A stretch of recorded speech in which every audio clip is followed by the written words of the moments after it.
Ok, le acabo de dar a grabar, de acuerdo, bien. Bueno, pues nada, seguimos con lo del otro día y seguimos con la teoría de grupos, ¿vale? Y vamos a ver en profundidad un poco más de cosas sobre los subgrupos. Entonces, ¿qué habíamos dicho que era un subgrupo? Bueno, pues si tenemos un grupo G con una operación, ¿de acuerdo? Y tenemos un subconjunto de G no vacío, ¿sí? Un subconjunto, bueno, pues decimos que H es un subgrupo de G y lo escribíamos así. Es decir, que H es un subgrupo de G, ¿verdad? Es lo mismo que decir que H con la operación, ¿vale? Pero restringida a H, es decir, la operación solo aplicada a elementos de este subconjunto es un grupo, ¿vale? Bueno, pues entonces decimos que H es un subgrupo y se escribe así, con este símbolo de aquí, con el símbolo del menor o igual, ¿sí? Porque es una relación de orden, como veremos un poquito después. Entonces, ¿vale? Tenemos esto, ¿sí? Tenemos esto de aquí, de puta madre.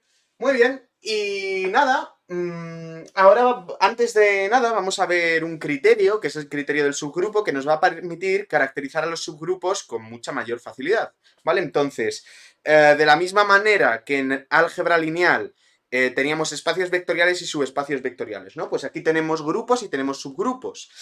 No todo subconjunto de un espacio vectorial era un subespacio, ¿verdad? Para que fuera un subespacio tenía que incluir al cero, ¿verdad? O al neutro, y tenía que contar con todas las combinaciones y que todas las combinaciones lineales cayesen allí, ¿no? Pues aquí tenemos lo mismo. Básicamente necesitamos que esto sea una operación interna, o sea, que esto sea una operación cerrada, ¿vale? Que el puntito, si lo restringimos a H cartesiano, H en G, este G sea en realidad H, es decir, la composición de elementos del subgrupo me dé un elemento del subgrupo, y básicamente que el neutro también esté aquí, ¿vale? Esas van a ser las cosas que necesitemos. Y ahora lo veremos. Entonces, de la misma forma que tenemos 8 axiomas para un espacio vectorial y aquí tenemos 4 para un grupo, ¿verdad? Y no nos ponemos a probar los 8 axiomas cuando nos piden demostrar que algo es un espacio vectorial, sino que más bien lo que nos piden es demostrar que algo es un subespacio vectorial, asumiendo como espacio vectorial otra cosa más grande. Pues aquí lo mismo. Básicamente los ejemplos que puse el otro día y alguno más que veremos son los ejemplos de grupos en sí distintos, y en lo que nos vamos a centrar va a ser en caracterizar los subgrupos, ¿vale?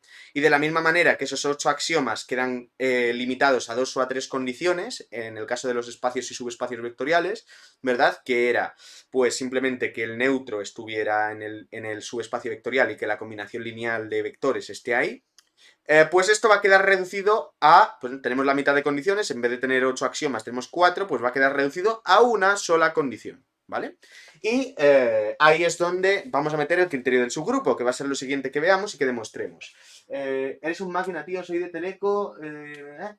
Muchas gracias, tío, muchas gracias, Hoja Verde 666. Me alegro que te sirvan mis vídeos. Esto es teoría de grupos, ¿vale? Si te quieres quedar de puta madre, pero que esto no creo que lo veas en Teleco, pero va a estar guay. Ok, y nada, vamos con, bueno, una pequeña cuestión de notación, ¿verdad? Bueno, cuando yo pongo, si A es un elemento de un grupo, esto ya para grupos, ¿no? Esto es una cuestión de notación, y yo escribo A la N, ¿verdad? A la N, donde N es un número natural, ¿verdad? Donde N es un número natural no cero, pues esto es lo mismo que hacer producto A, ¿verdad? N veces, ¿sí? N veces. Donde este producto es el producto del grupo, que no tiene por qué ser el producto de números, ni esto he dicho que sean números, son elementos del grupo, abstractos. ¿Vale? Y esto también se puede resumir con el símbolo productorio, donde se entiende que el productorio es con el producto del grupo, desde igual a 1 hasta n de A. ¿Vale? O sea, A a la n es esto de aquí. ¿Sí? Cuando n es natural distinto de 0.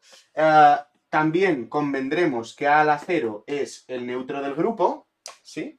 Y también convendremos que A la menos n, con n igual, con n un natural mayor que 0, pues es lo mismo, ¿verdad? Esto convendremos que sea lo mismo que el inverso, da igual, podemos poner la enésima potencia, ¿vale? Esto también se llama potencia, del inverso de A, pero podemos comprobar, y esto es trivial, que esto es lo mismo que esto, ¿vale?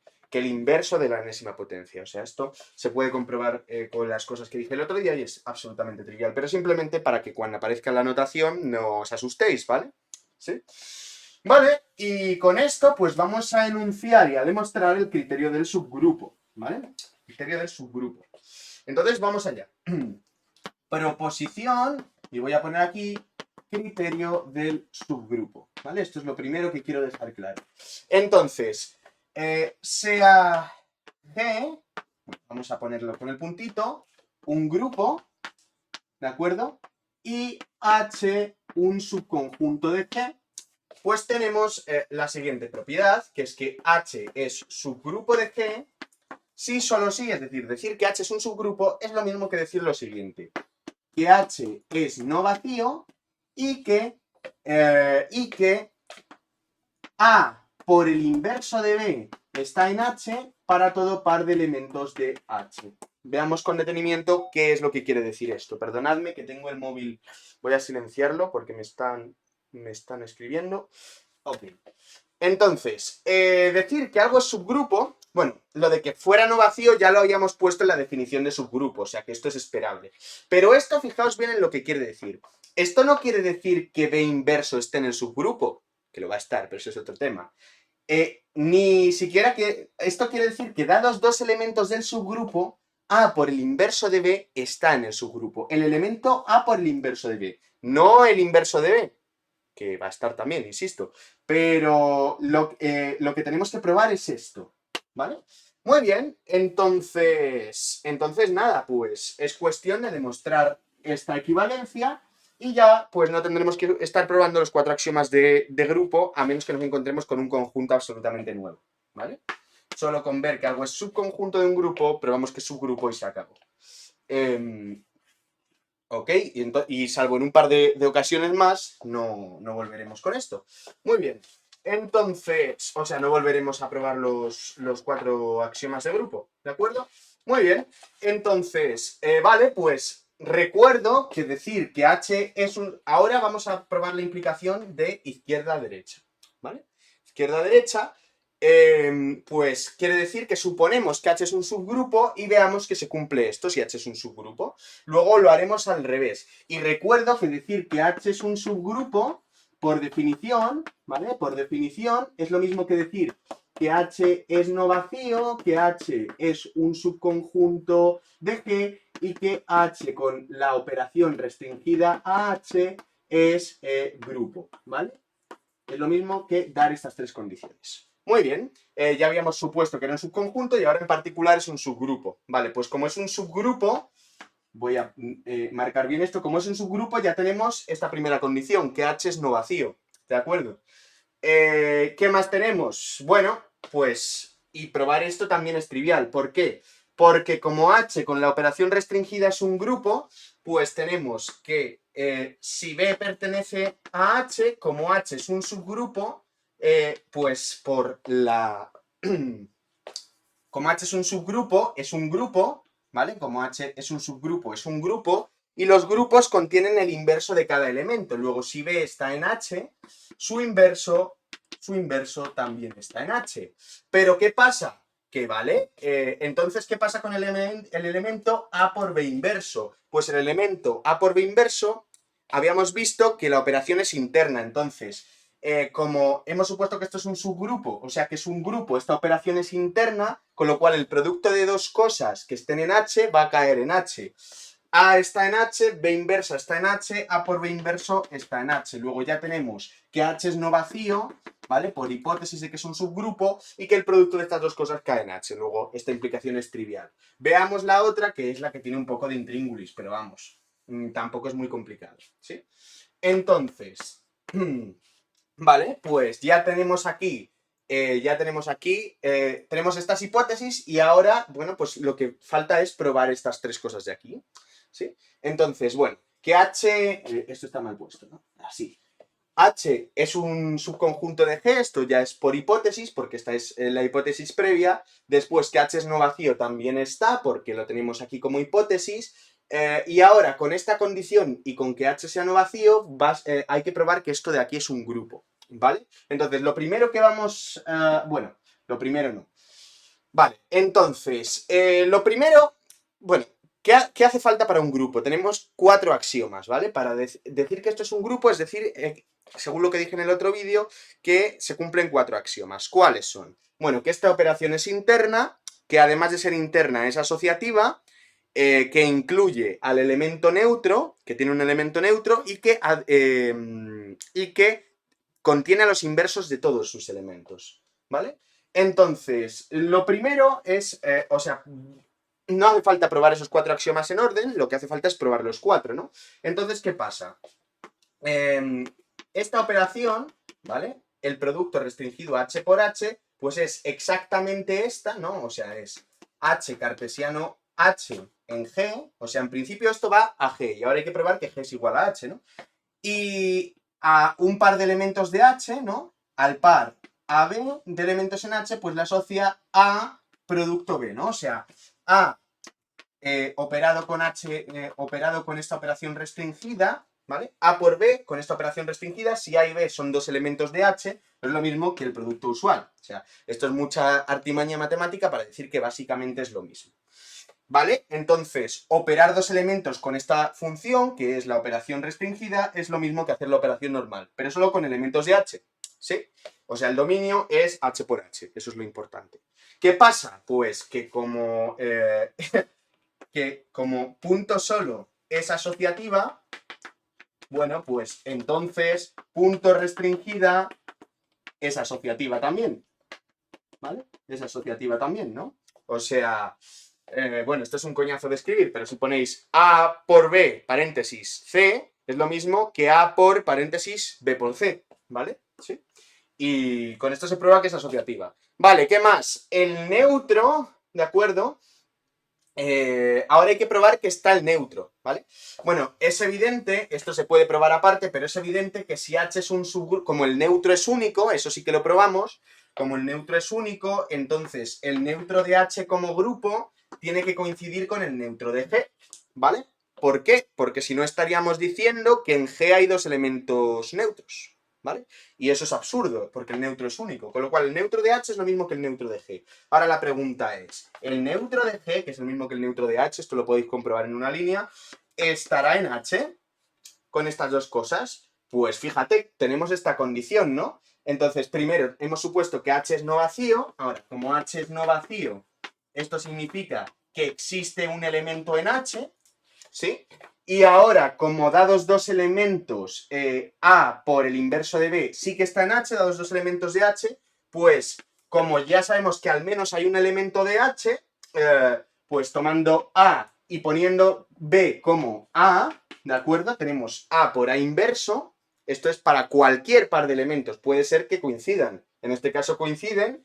Esto sé que está en H, pero ¿qué pasa? Que esto, por definición, es el neutro de G. Luego ya hemos probado que el neutro está en H. Luego tenemos asociatividad, tenemos neutro, vamos a ver que están los inversos, y eso también es muy sencillo, ¿vale? Porque tomando un elemento de H, puede ser que el único elemento sea el neutro, ¿vale? Pero vamos a suponer un elemento genérico, que sabemos que existe un elemento cualquiera, y sabemos que el neutro también está. Puede que sean el mismo, puede que no, pero lo que es seguro es que A, bueno, si ahora ponemos B igual a A y A lo ponemos como el neutro de G, bueno, pues entonces lo que tenemos, siguiendo esto de aquí, que esto sí que se cumple, es que el neutro por el inverso de A está en H, pero el neutro por el inverso de A es el inverso de A. Luego, dado un elemento de H, su inverso también está en H. Ya tenemos asociatividad, neutro e inverso. ¿Qué nos falta? La operación interna. Y lo hemos dejado para el final porque ahora es muy sencillo, ¿no? ¿Cómo comprobamos ahora que el producto de 2 elementos cae en H? Pues muy sencillo. O sea, ahora lo que queremos probar es que A por B cae en H. Bueno, pues esto es muy sencillo. ¿Por qué? Bueno, con A y B, ¿verdad? Para todo A y B están en H, ¿no? Dados los elementos, su producto está en H. Pues esto es sencillo. ¿Por qué? Si B está en H, ¿verdad? Entonces su inverso también está en H. Y ahora, tomando esto, pero poniendo ahora en lugar de B, B inverso, pues lo que tenemos es que A por B, el inverso del inverso, y el inverso del inverso, vimos el otro día, que es el propio elemento, está en H. O sea, un elemento por otro, este B inverso es un elemento de H, pues tomando su inverso y multiplicándolo por la derecha por A, esto cae en H. Con lo cual ya hemos probado que dados dos elementos cualesquiera, el producto cae en H, con lo cual es un subgrupo. ¿Vale? Es un grupo. Ya está. Bueno, pues este es el criterio del subgrupo, ¿vale? Este es el criterio del subgrupo. Este es el criterio del subgrupo. Ahora podemos ver más propiedades de esto, que son interesantes, ¿verdad? Podemos ver más propiedades de los subgrupos y nos vamos a meter con una idea interesante, que es la idea de el subgrupo generado, ¿vale? El subgrupo generado. Entonces, lo primero que tengo aquí apuntado el orden en el que quiero ir, ¿de acuerdo?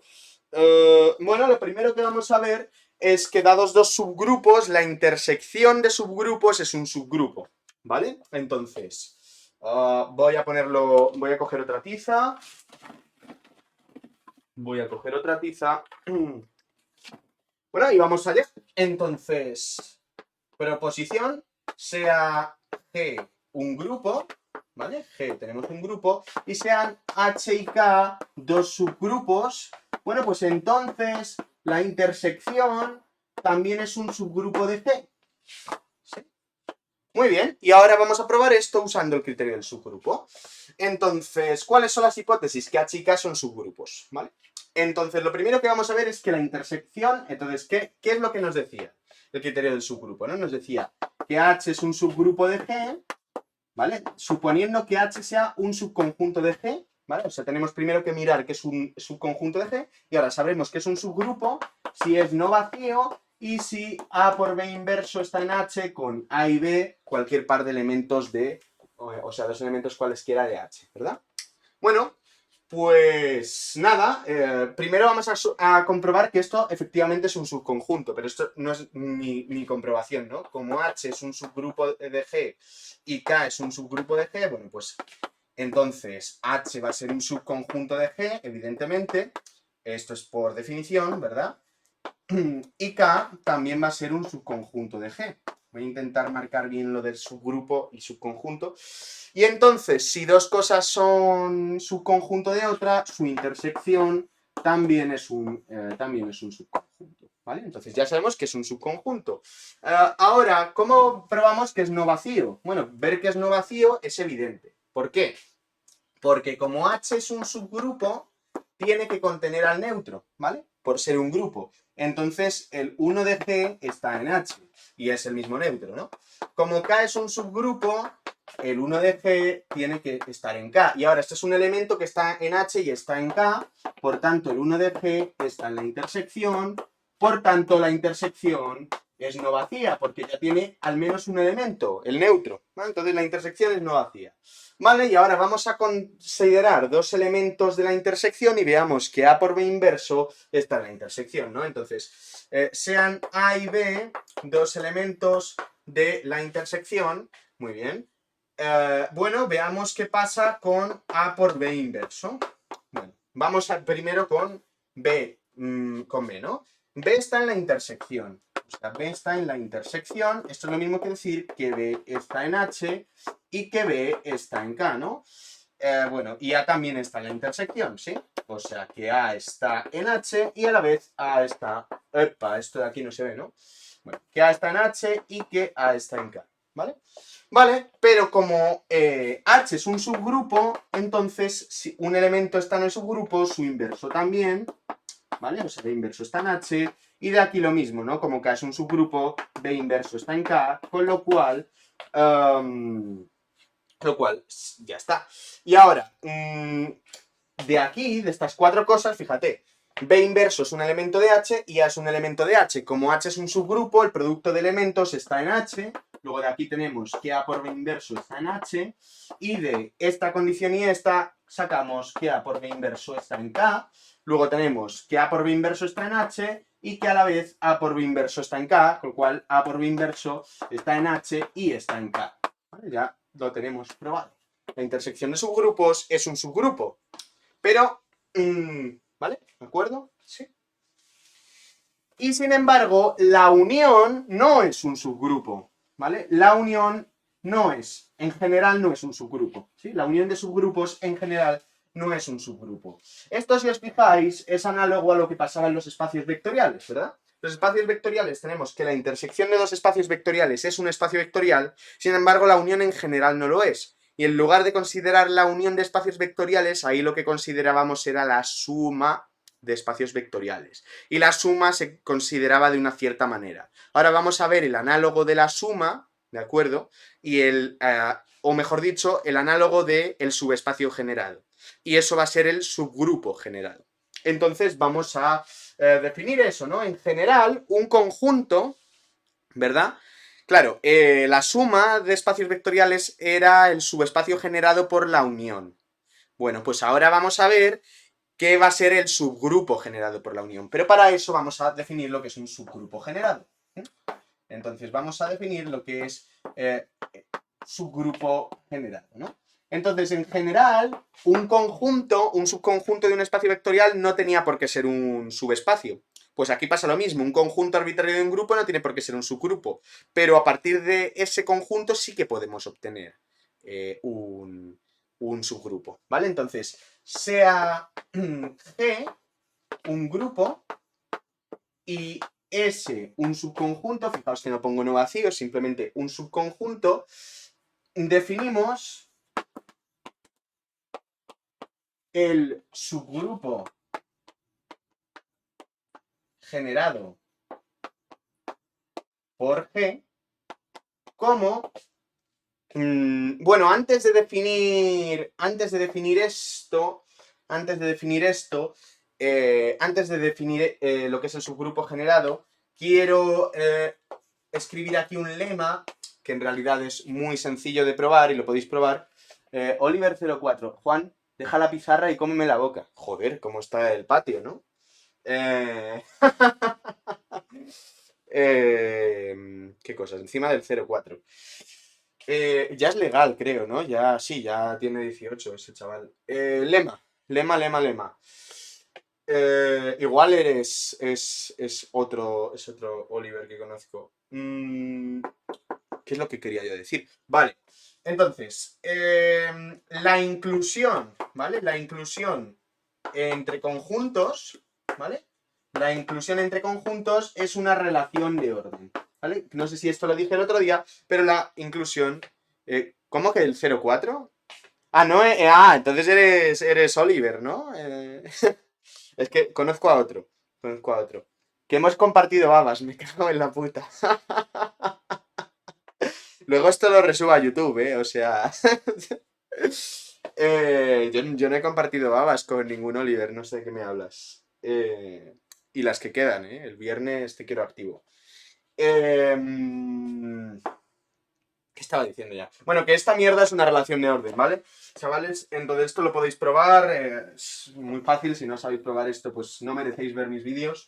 Y nada, pues entonces definimos el subgrupo generado por un subconjunto como y veremos que esto efectivamente es un subgrupo, como el conjunto, ponemos S entre dos corchetes, ¿vale? S entre dos corchetes, y lo vamos a definir como el mínimo respecto a la inclusión, ¿vale? Como es una relación de orden, va a admitir un mínimo, el mínimo respecto a la inclusión de todos los subgrupos de G, tales que S está contenido en H. O sea, digamos que es el menor subgrupo de G que contiene a H, ¿vale? O sea, de todos los conjuntos, el más pequeño en cuanto a la inclusión, ¿sí?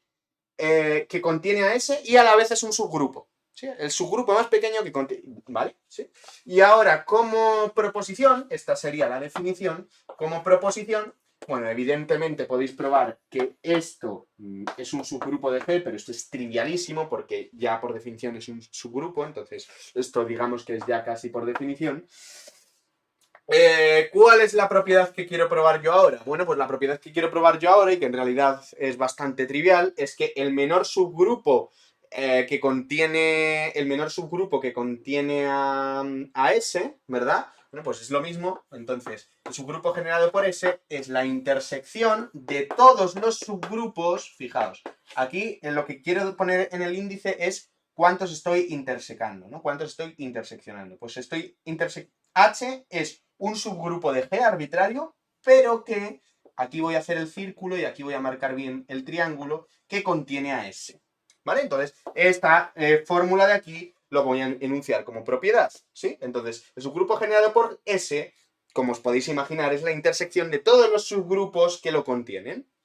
Entonces, probar esto es también trivial, probar esto también es trivial, y pues bueno, vamos a probarlo. Vamos a probarlo. Entonces, vamos a probarlo. Entonces, ¿vale? ¿Cómo demostramos esto? Bueno, pues aquí tenemos dos conjuntos, probar la doble inclusión.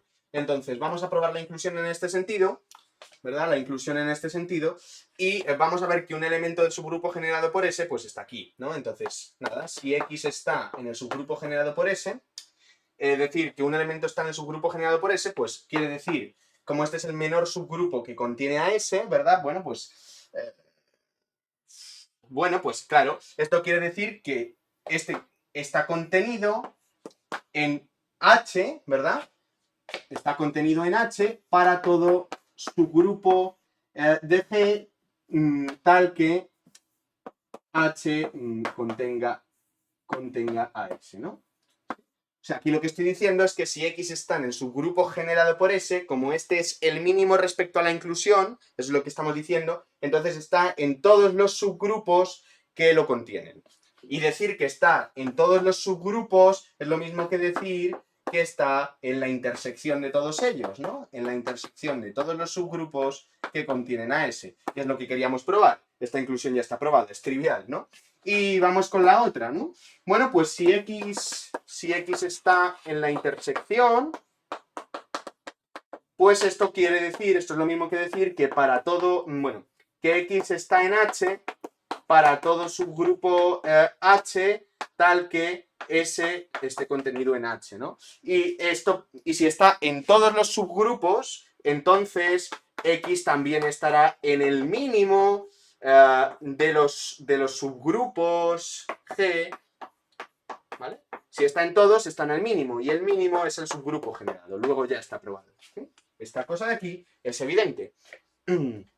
Buenas noches, Rey, o mejor dicho, profe. Venga, descansa, Oli, pásalo bien.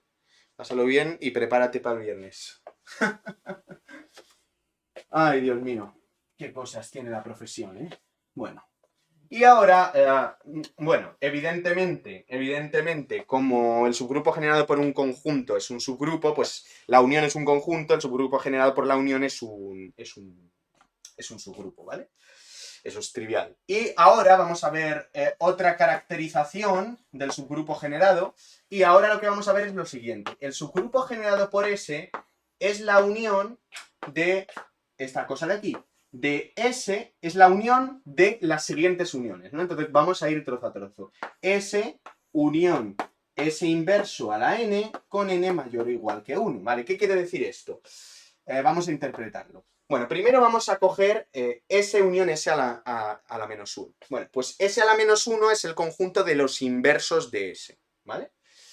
Claro, otra cuestión de notación, ¿verdad? Si A es un conjunto, entonces A a la n va a ser el conjunto formado por los elementos, o sea, no es A por A por A por A n veces, sino que ahora para mí va a ser, perdón, sí va a ser exactamente eso, ¿no?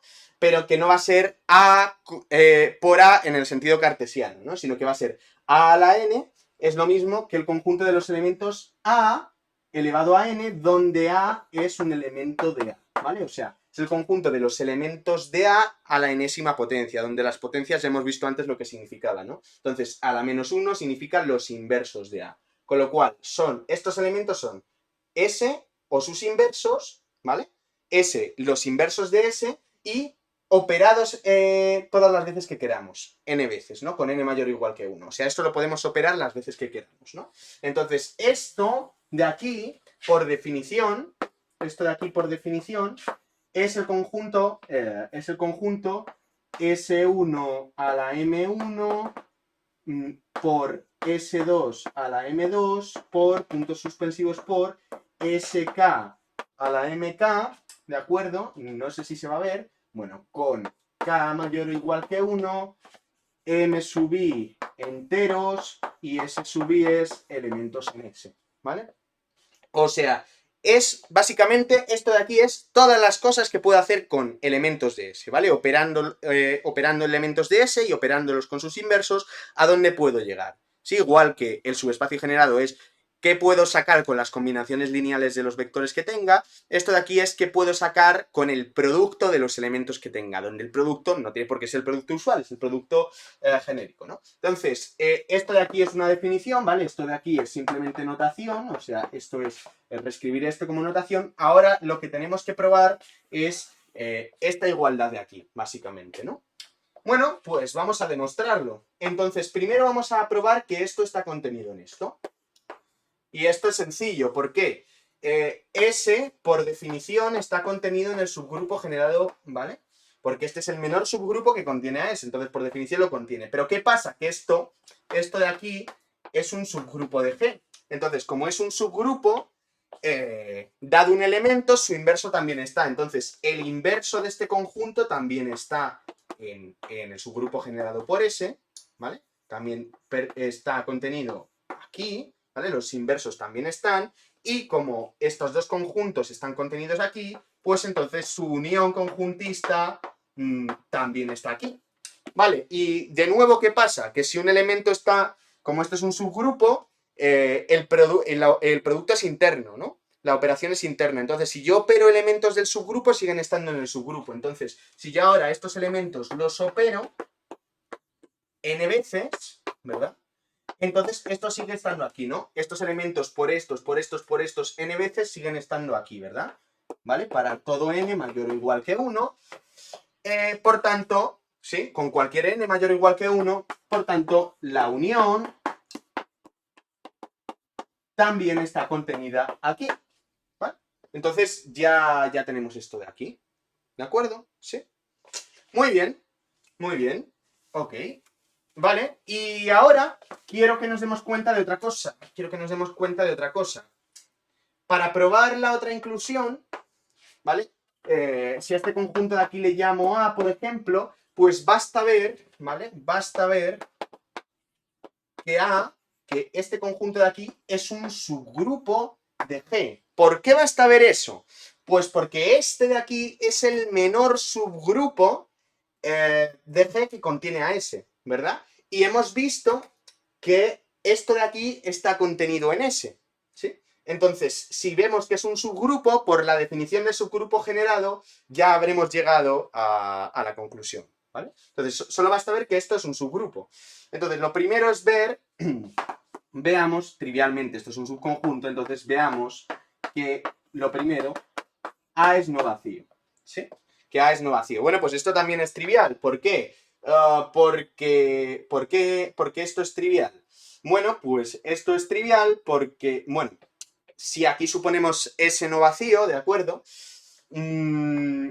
Bueno, o suponiendo S no vacío, aquí tenemos productos de elementos de S y aquí tenemos con enteros, ¿no? Entonces, yo sé que el neutro es cualquier elemento de S elevado a 0, ¿verdad? Y poniendo aquí el n que pongamos, ¿verdad? Pues ya sabemos que este elemento, ¿verdad? Este elemento está en A, ¿no? Luego, A es no vacío.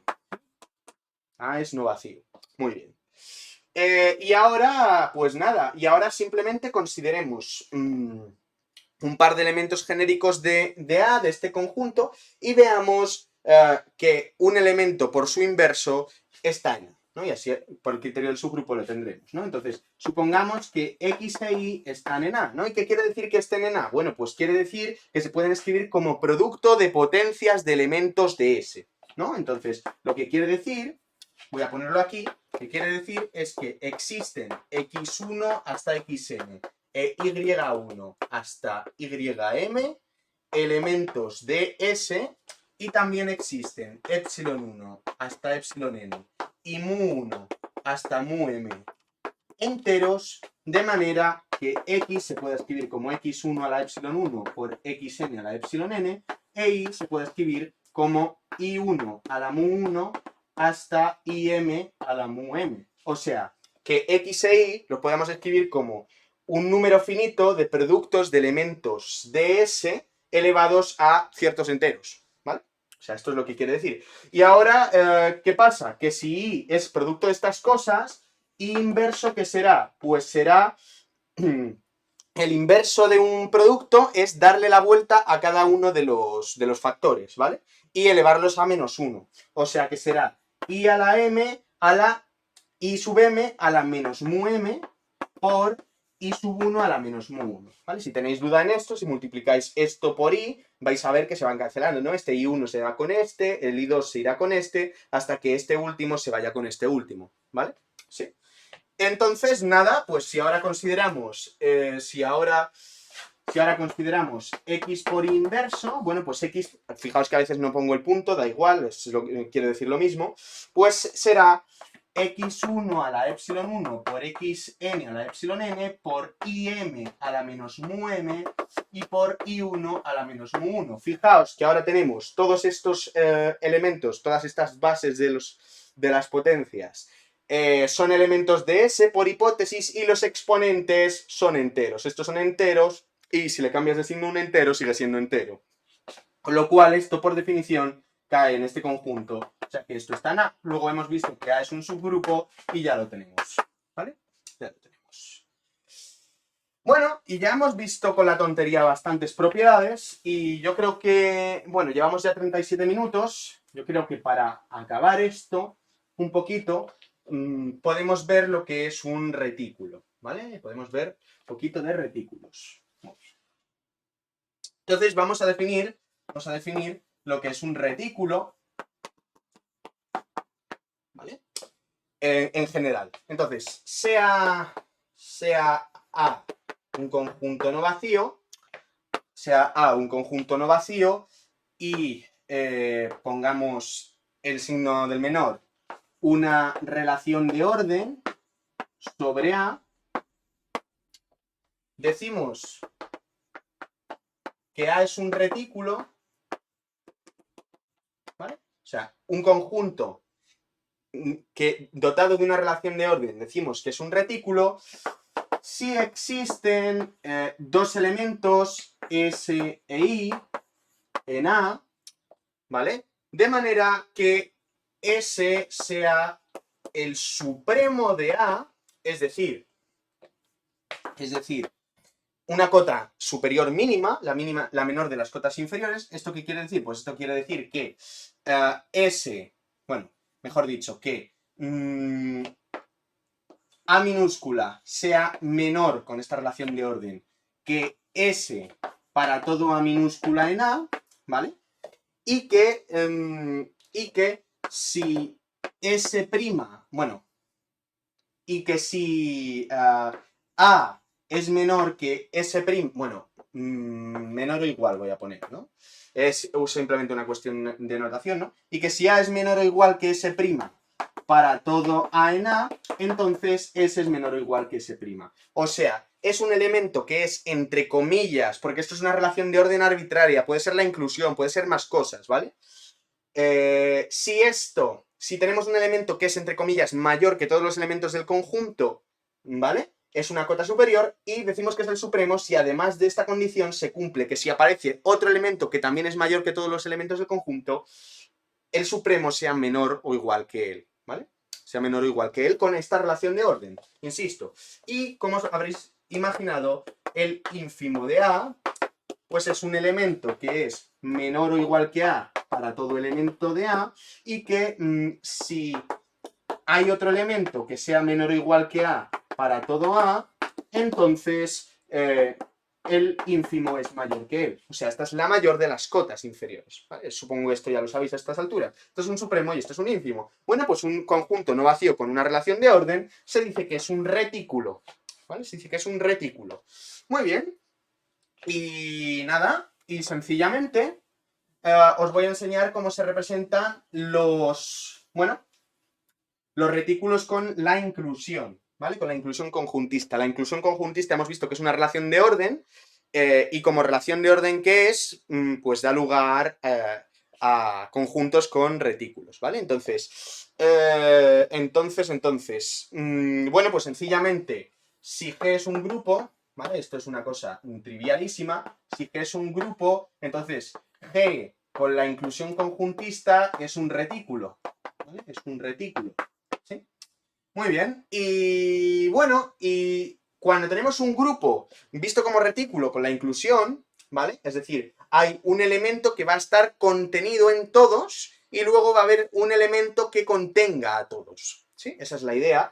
Pues claro, la inclusión y sus respectivos subgrupos, ¿no? Y sus respectivos subgrupos, o sea, los subgrupos van a estar aquí, ¿no? Y entonces se habla de un retículo de grupos. Bueno, pues ¿qué diagrama se hace? Bueno, pues voy a hacer un diagrama genérico y ahora pongo un ejemplo y ya terminamos el directo, ¿no? Bueno, pues tenemos D, ¿no? Luego tenemos el subgrupo trivial es el subgrupo cuyo único elemento es el neutro de G, y luego vamos a poner que tenemos dos subgrupos, ¿vale? H y K. Estos dos subgrupos, ninguno está contenido en el otro, ¿vale? Como son subgrupos, todos tienen que contener al subgrupo trivial, todos tienen que contener al neutro, y como son subgrupos de G, los dos están contenidos en G. ¿Qué es lo que estoy diciendo aquí? Aquí lo que estoy diciendo es que el neutro está contenido en todos, que H y que K están contenidos en G, pero que H no está contenido en K, ni viceversa, ¿no? Si yo ahora hago esto de aquí, pues aquí lo que estoy diciendo, bueno, quitaría esta flecha de aquí, ¿no? Y aquí lo que estoy diciendo es que K es un subgrupo, o sea que H es un subgrupo de K y que K es un subgrupo de G, ¿vale? ¿Sí? Fijaos que también esto de aquí, ¿vale? El ser subgrupo también es una relación de orden, ¿sí? Y ahora voy a poner un ejemplo, ¿sí? Y vamos a ver, y ya el próximo día veremos por qué estos son todos los subgrupos posibles, ¿de acuerdo? Vamos a ver Z 5Z, por ejemplo, ¿sí? O sea, el conjunto de las clases de equivalencia de la congruencia módulo 5 en Z. O sea, la clase de 0, la del 1, la del 2, la del 3 y la del 4. ¿Vale? ¿Sí? Entonces, ahora vamos a ver que los subgrupos que puede tener este grupo de aquí son los subgrupos generados por sus elementos, ¿vale? Esos son todos los subgrupos que caben ahí, eso es evidente. Y van a ser todos los subgrupos generados por sencillamente un solo elemento, ¿vale? Entonces, por ejemplo, el subgrupo generado por el subconjunto S, y el subconjunto S ahora tiene solo como elemento el 0, pues es todo lo que puedo hacer con la clase del 0. Recordad que esto es un grupo con la suma. Entonces, lo que antes eran productos, ahora son sumas. Entonces, bueno, pues con esto lo que puedo hacer es la clase de 0, a la clase de 0 sumarle la clase de 0 y me quedo en la clase de 0. Luego, esto me da la clase de 0, que es el neutro. Luego, este es el subgrupo trivial, ¿vale? El subgrupo generado por el 0 es el subgrupo trivial.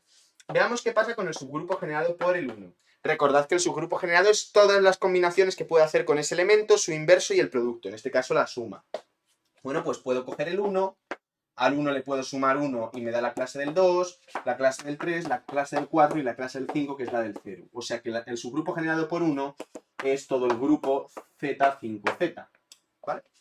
Subgrupo generado por 2, pues cojo la clase del 2, le sumo 2, la del 4, a la del 4 le sumo 2, 6, módulo 5 es 1, le sumo 2, 3, le sumo 2, 5, o sea, esto también coincide con la clase, con el subgrupo generado por 2, por la clase de 2. Veamos el subgrupo generado por la clase de 3, el subgrupo generado por la clase de 3. Claro, este no es un buen ejemplo, este no es un buen ejemplo de lo que quería enseñaros. Y vale, yo creo que va a ser mejor ejemplo si cojo Z4Z, ¿vale? Vamos a coger Z4Z mejor, sí, y yo creo que esto es más ilustrativo, ¿no? Y ahora el subgrupo generado por 2 cambia, ¿no? El subgrupo generado por 2 es, al 2 le sumo 2, me da 4, módulo 4, 0.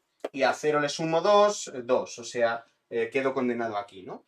Este es el subgrupo generado por 2. Ahora el subgrupo generado por 3, fijaos, es 3 más 3, 6, módulo 4 es 2, más 3 es 5, módulo 4 es 1, más 3 es 4, módulo 4, o sea, esto sí que coincide con esto, y esto no es 4z, ¿vale? Esto no es casualidad, porque 4 y 3 son coprimos, 2 y 4 no eran coprimos, pero 5 y 2 sí que eran coprimos. Buenas noches, Tommy, ¿qué pasa? ¿Qué tal, tío? ¿Qué tal todo? Ya estamos terminando el directo, pero voy a enseñar una cosa muy chula. Entonces, el subgrupo generado por la clase de equivalencia de 2 módulo 4 es este, ¿vale? ¿Sí? Con lo cual, si el módulo es un número primo, ya veremos mucho después que efectivamente todos los subgrupos son este, ¿vale? ZNZ. Y ahora el subgrupo generado por 4, pues es la clase de 4, le sumo 4, claro, es el subgrupo generado por 0, que es lo mismo, ¿no? Luego estos son los todos los posibles subgrupos que hay, generados por un elemento, que veremos que son todos, en definitiva, y entonces, pues, si tuviéramos que escribir esto como retículos, escribiríamos, en un diagrama de retículos tenemos Z4Z, y ahora todos los subgrupos que tenemos son esto, que sería el neutro del grupo es la clase de 0, el subgrupo trivial. Ahora, este coincide, luego el único subgrupo distinto que hay es la clase de 2, ¿no? La clase de 2. Y esto está contenido aquí y esto está contenido aquí. Este sería nuestro diagrama de retículos de Z4Z, ¿vale? Bueno, y cuando veamos más cosas, cuando veamos grupos cíclicos y tal, veremos varias reglas con estas cosas, ¿no? Sí, veremos varias reglas con estas cosas, ¿no? Entonces, claro, por ejemplo, mira, si yo tomo los complejos, bueno, si yo tomo el subconjunto, ¿vale? Esto me creéis que es un grupo. Bueno, de hecho es un grupo muy facilón, ¿no? Si yo tomo el conjunto 1 menos 1 y menos i, donde i es la unidad imaginaria, ¿vale? De los números complejos, si yo tomo este conjunto como grupo, ya sabemos que esto es un grupo cerrado, ¿verdad? Es un grupo cerrado y la tabla de Cayley, creo que todavía no he explicado lo que es la tabla de Cayley, pero es básicamente cómo representar el producto en un grupo. Creo que sí que lo expliqué, bueno, no sé si no lo explico el próximo día, pero básicamente es poner aquí el producto, ¿no? Y ahora, bueno, ponemos aquí todos los elementos, 1 menos 1 y menos i, ponemos aquí todos, 1 menos 1 y menos i, y vamos a ver el producto de estas cosas cuánto vale, ¿no? Y vamos a ver que efectivamente es cerrado el producto porque todo cae dentro de elementos de la tabla y es un grupo, ¿no? Bueno, pues el 1 por cualquier número nos da 1, aquí lo mismo, ¿verdad? El 1 por menos 1 me da menos 1, 1 por i, ¿vale? Y esto menos i, ¿no? Y ahora menos 1 le cambia el signo, 1 menos i, o sea, todo de momento cae dentro, y ahora i por menos 1 es menos i por i es menos 1, e i por menos i es 1. Todo cae dentro, esto es i, esto es 1, y esto es menos 1, ¿verdad? Luego esta sería la tabla de Cayley de este conjunto, ¿vale? La tabla del grupo. Muy bien. Vale, pues ahora ¿qué subgrupos generados posibles tenemos? Bueno, el subgrupo generado por 1, el 1 es el neutro de este grupo, pues es 1, recordad que esto es un grupo con el producto, ¿vale? El producto complejo, el producto habitual. Pues el subgrupo generado por 1 es 1 por 1 es 1, luego ya está, ¿no? Si seguimos operando 1 no llegamos a nada. El subgrupo generado por menos 1 es, bueno, pues si yo opero menos 1, ¿qué pasa? Pues menos 1 por... Bueno, primero tenemos menos 1 y luego tenemos menos 1 por menos 1 que es 1 y luego si lo volvemos a multiplicar menos 1, volvemos al mismo sitio, ¿no? Si ahora cogiéramos el subgrupo generado por el conjunto 1 menos 1, pues no llegamos a nada nuevo, ¿no? Porque los elementos son los mismos, o sea, si yo opero 1 y menos 1 todas las veces que quiera, obtengo este conjunto, es lo mismo. Ahora, el subgrupo generado por i, pues fíjate, si i lo opero con sí mismo, bueno, tenemos primero i por i es menos 1, ahora menos 1 por i es menos i, y menos i por 1 es 1. Luego llegamos al mismo grupo, ¿no? O sea que esto es g, ¿no? Naturalmente, si lo hacemos con menos i, pues da lo mismo, da g también, ¿sí? Da igual dónde empiece el signo, menos 1. Con lo cual, con este grupo, ¿verdad? Lo que tenemos es lo siguiente, si ahora tenemos el conjunto 1 menos 1 y menos i, ¿vale? Este sería g. Bueno, pues este contiene al subgrupo generado por menos 1, que es el 1 menos 1, y esto contiene al subgrupo generado por 1, que es el subgrupo trivial, ¿sí? Luego, si os fijáis, esto tiene el mismo esquema que teníamos en Z4Z, ¿no? Z4Z lo que teníamos era que esto era el subgrupo generado por la clase de 2 y el subgrupo generado por la clase de 0, ¿no? De 0. Eso es. Entonces, si os fijáis, yo podría relacionar los elementos, realmente lo único que estamos haciendo, si os dais cuenta, es cambiar el signo, o sea, cambiar los símbolos, o sea, estamos hablando del mismo idioma, no, estamos diciendo los mismos insultos en distinto idioma, ¿vale? O sea, fijaos una cosa. Yo ahora, en lugar de hablar de producto, aquí estoy hablando de suma, y en lugar de hablar de estos numeritos, pues aquí estoy poniendo 0, 1, 2 y 3. Estoy diciendo lo mismo. Si hago la tabla sale lo mismo. Pero con distintos símbolos, aquí pondría un más, o sea que es cambiar las letras del alfabeto, o sea que en realidad esto y esto es lo mismo, y veremos que esta relación de aquí, y os dejo con el suspense para el próximo vídeo, es una cosa fantástica que se llama isomorfismo, ¿vale? ¿Sí?